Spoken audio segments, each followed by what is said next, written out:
বিদ্যালয়ের একটা সমস্যা, এবং আমাদের শুধু বিদ্যালয় নয়, এতদিন বিদ্যালয়ের একটা সমস্যা হচ্ছে যেমন বাচ্চা যারা থাকে স্কুলে, তারা রীতিমতো স্কুলে আসে না। তারা অনেক সময় ড্রপ আউট হয়ে যায় রীতিমতো স্কুলে না আসার জন্য। তাদের কিছু কারণ আছে।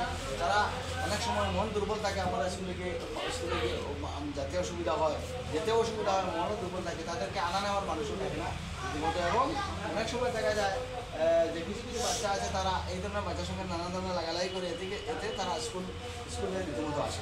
সেটা আমাদের একটা সমস্যা। আমরা এই সমস্যাকে কীভাবে সমাধান করবো, যাতে এই ধরনের শিশু, এই ধরনের যাকে বলা হয় CWSN, তারা যাতে বিদ্যালয় থেকে ত্যাগ না করে, বিদ্যালয় ত্যাগ না, সেটা সেই বিষয়ে আমরা কাজ করছি।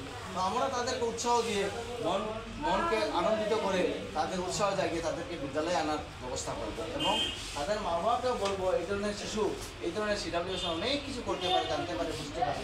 আপনারা আপনাদের ছেলেমেয়েদেরকে রীতিমতো বিদ্যালয়ে দেবেন, তাহলে অনেক কিছু জানতে পারবে, শিখতে পারবে। তো এই ধরনের শিশুদেরকে সহযোগিতা করাও আমাদের দায়িত্ব। এই CW তাদেরকে বলা হয় CW, তারা অনেক সময় চোখে দেখতে পারে না, কানে শুনতে পারে না, কথা বলতে পারে না, হাতে পায়ে অসুবিধা।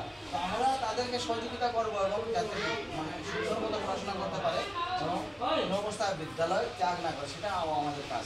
এখানে গভর্নমেন্টের তরফ থেকে RPWD অ্যাক্ট বলে একটা আইন আছে, সেই আইনেও বলা হয় যে আমরা সবাই মিলে সহযোগিতা করবো। তো আমাদের এতদিন চলে এই ধরনের যেসব বাচ্চা আছে তাদেরকে আমরা স্কুলে আনবো, এবং তাদের সবাই উৎসাহিত করবো স্কুলে আসার জন্য, পড়াশোনা করার জন্য। ঠিক আছে, আমরা সবাই মিলে এই কাজটি করবো। ঠিক আছে।